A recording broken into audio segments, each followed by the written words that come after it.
Hallo YouTuber, hat einer von euch schon mal so ein Geräusch gehört?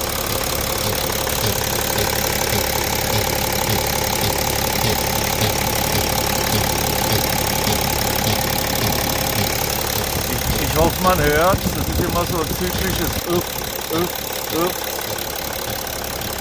Ja, also würde mich wirklich freuen, wenn ihr sowas Fall schon mal hattet. Schreibt in die Kommentarzeile.